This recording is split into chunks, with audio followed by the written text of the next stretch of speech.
Yes, turning our attention to the Kensington Expressway. As you all know, there is a group of constituents who have been pushing for a tunnel project that would cover the Kensington from Dodge Street to Sydney Street. The tunnel would be topped with trees and grass and other features to reconnect East Side neighborhoods that were split when the Kensington was built. There's a different group of constituents advocating for removing the Kensington altogether and restoring Humboldt Parkway as Frederick Law Olmsted designed it. The city does not have any authority on decisions over the project. However, constituents want to know what their current elected officials, and potential elected officials, where they stand on the project. Last March, residents on both sides attended a common council meeting to urge lawmakers to go on the record for or against the tunnel project. My question is, are you for or against the Kensington Tunnel project? Why or why not? What would you like to see happen there? That's 3 questions. Mayor Scanlon? Sure. Well, thank you for the question. And as you mentioned, it's a state project, right? And the city might not have a direct say in it, but the city, that doesn't absolve us of our responsibility in the process. And what I think the mayor's office in the city of Buffalo has to do is operate as convener. You're talking about 2 different groups, 2 different factions arguing over the project, and has to play the role of convener and bring everyone together. I think the best thing that has happened in the entire debate, lawsuits, everything that's happened, is the requirement of the full EIS. So we know that what the impacts could be of what the project could entail. I think we're all very aware of the impacts of the original project a half a century ago and what it's done to the adjacent neighborhood. But without the full environmental study and all the information, it's very difficult to say which project is better. I don't like making declarations or proclamations without having all of the information. But once that full environmental study is completed, the city of Buffalo will absolutely operate as convener in my administration and work with Assembly Majority Leader Crystal People-Stokes and our other state representatives to make sure that we're supplying a project that best fits that neighborhood. What I don't want to see is a continued battle, drawn-out battle that jeopardizes $1 billion of infrastructure here in Buffalo. So I think once that environmental is done and the city of Buffalo can pull everyone together, I think that we can arrive at a consensus and move forward with the project. Mr. Whitfield? Yes, thank you.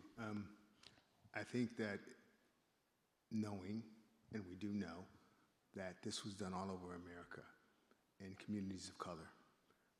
If we know that this was done for the wrong reason 50 years ago, whenever it was done, I don't know what would make it right to do it again today.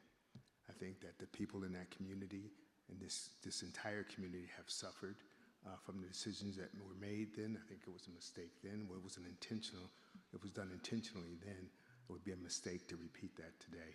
I think that filling in the 33 is the most expedient way to repair not only the infrastructure on the east side, but the lives of the people there. No matter what the study says, at the end of the tunnel and at the entrance to that tunnel, if a tunnel is there, those people will suffer the same consequences as generations of people have suffered since it's been put in.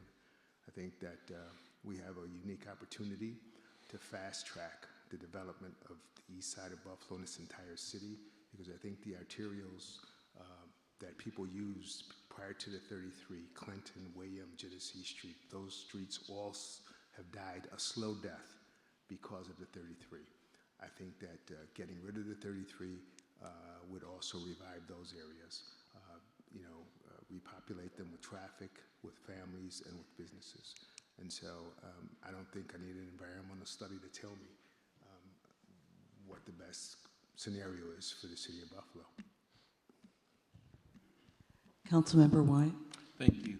I'm going to stay on the same message I've been saying, and I stick to it. We should listen to the people. There should be a full environmental study, and for it not to have been done in the very beginning is just what we consistently hear when it comes to our community, that we'll take shortcuts instead of doing the right thing, and that's disappointing. But for me to intervene at this point in time when there's people who, before I became a council member or anything, got involved and did something that I'm telling you I never thought would happen. For me to come in at this point in time, I don't think it would be fair.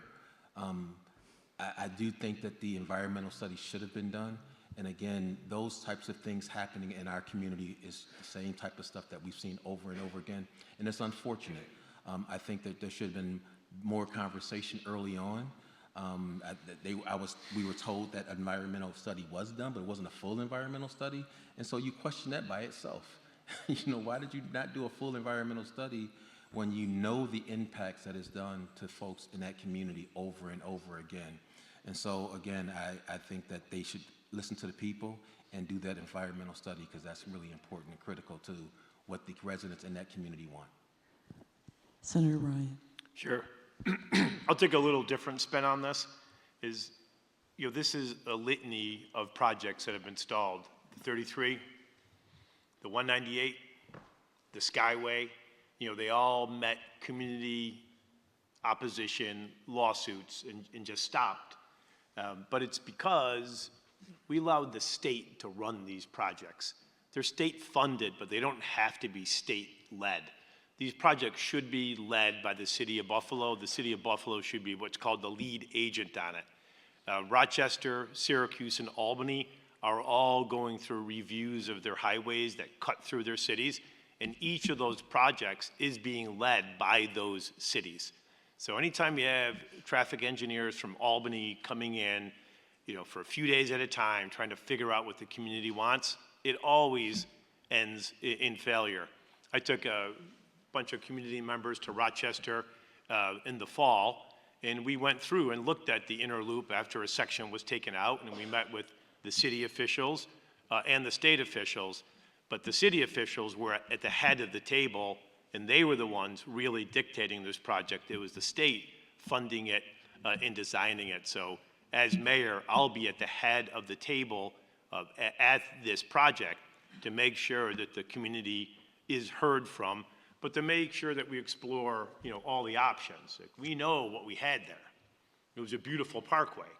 It was a bigger parkway than Chapin. It was a bigger parkway than Lincoln.